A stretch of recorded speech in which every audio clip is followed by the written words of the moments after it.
መጽሐፈ ኩፋሌ ምዕራፍ 29 በምራቱ ደርሷልና ይሁዳ የሰራው ስራ ክፉ እንደሆነ አወቀ። በፊቱ ክፉ ስራን ሰራ። የልጁን እፍረት ገልጧልና እንደበደለና እንደሳተ አወቀ። ስለ ኃጢአቱ በእግዚአብሔር ፊት ያዝን ይለምን ጀመር። ፈጽሞ ለምኗልና አዝኗልምና ኃጢአቱ እንዲሰረይለት በሕልም ነገር ነው። ከዚህ በኋላ ኃጢአት አልሰራም። ከኃጢአቱና ከስህተቱ ተመልሷልና ኃጢአቱ ተሰረየለት። በአምላካችን ፊት ጽኑ በደል ነውና እንዲህ ያደረገውን ሰው ሁሉ በምራቱም የሚደርሰውን ሰው ሁሉ በእርሱ ይጠፋ ዘንድ በእሳት አቃጥለው ይግደሉት። በእነርሱ ኃጢአት በደል ሆኗልና ስለዚህ ነገር በእሳት ያቃጥሏቸው። አንተንም የእስራኤልን ልጆች እዘዛቸው፣ በመካከላቸው ኃጢአት በደል አይሁን።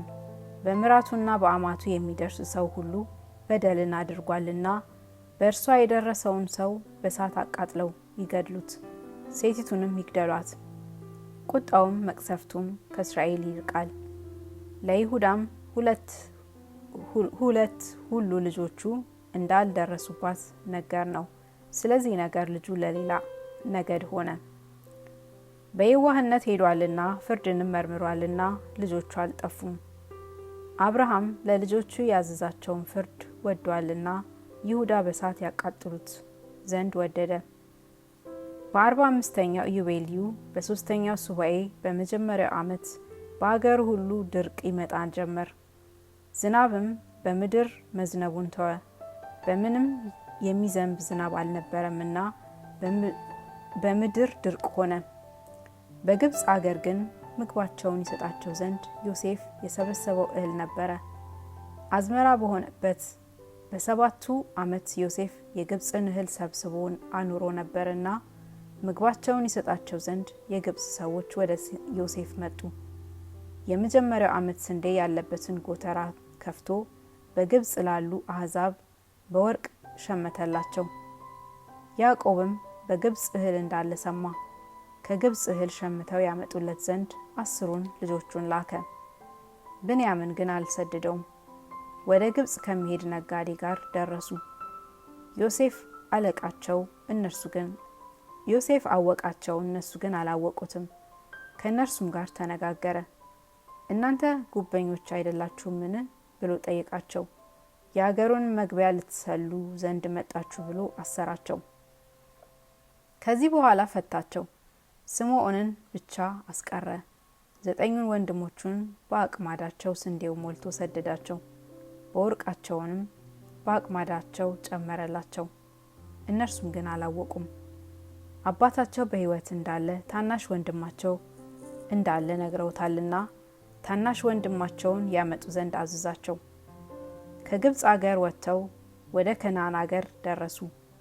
ያገኛቸውን ነገር ሁሉ የአገሩ ገዢ ከነርሱ ጋር ጭንቅ ነገርን እንደተናገረ ለአባታቸው ነገሩት።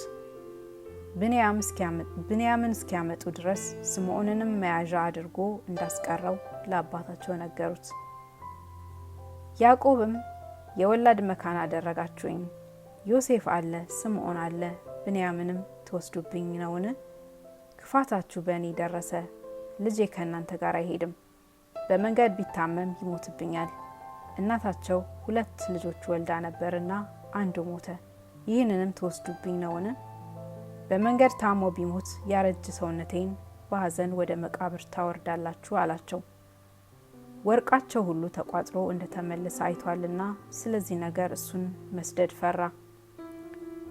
ራቡም በከነዓን ፈጽሞ ጸና። ከግብፅ ሰዎች ዮሴፍ ብዙ እህልን እንዲሰበስብ ዮሴፍን ካዩት ጀምሮ ብዙ ሰዎች ምግብ ሊሆን እህላቸውን ሰብስበዋልና ከግብፅ አገር በቀር በአገሩ ሁሉ ራብ ጸና። በጎተራ አኑሮ ራብ ለሚሆንበት ዓመት ይጠብቀው ነበር። የግብፅ ሰዎች ራብ በሆነበት በመጀመሪያው ዓመት ተመገቡት። ያዕቆብም በአገሩ ሁሉ ራብ እጅግ እንደ ጸና ከራቡም መዳን እንደሌለ ባየ ጊዜ ልጆቹን በራብ እንዳንሞት ወደ ግብፅ ሄዳችሁ እህል ሸምታችሁ አምጡልን አላቸው። እነርሱም ታናሽ ወንድማችን ከኛ ጋር ካልሄደ አንሄድም አሉት። ያዕቆብም ብንያምን ከእነርሱ ጋር ካልሰደደው በራቡ የተነሳ ሁሉም እንዲሞቱ አሰበ። ሮቤልም በእጄ ስጠኝ፣ መልሼ ባላመጣልህ ስለ እርሱ ፋንታ ሁለቱን ልጆቼን ግደላቸው አለው። አንተ ጋር አይሄድም አለው። ይሁዳም ቀርቦ ከኔ ጋር ስደደው፣ መልሼ ባላመጣልህ በሕይወት በኖርሁበት ዘመን ሁሉ በፊትህ በደለኛ ልሁን አለ። በዚህ ሱባኤ በሁለተኛው ዓመት በ10ኛው ወር መባቻ ከእነርሱ ጋር ሰደደው። ወደ ግብጽ ከሚሄዱ ነጋዴዎች ሁሉ ጋር ሄደው ወደ ግብጽ ደረሱ። እጅ መንሻቸውንም በእጃቸው ያዙ።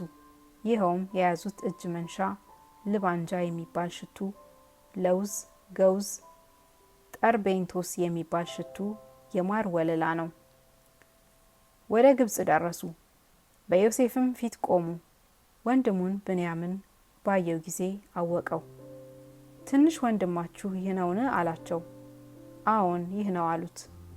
ልጄ ሆይ እግዚአብሔር ይጠብቅህ አለው። ወደ ቤቱ ሰደዳቸው። ስምዖንን አወጣላቸው፣ ግብር አገባላቸው። በእጃቸው ያመጡትንም እጅ መንሻቸውን አቀረቡለት። በፊቱ በሉ። ለሁሉም ፈንታ ፈንታቸውን ሰጣቸው። ከሁሉም ፈንታ ይልቅ የብንያም ፈንታ 7 እጅ በለጠ። በልተው ጠጥተው ሄደው አህዮቻቸው ባሉበት አደሩ።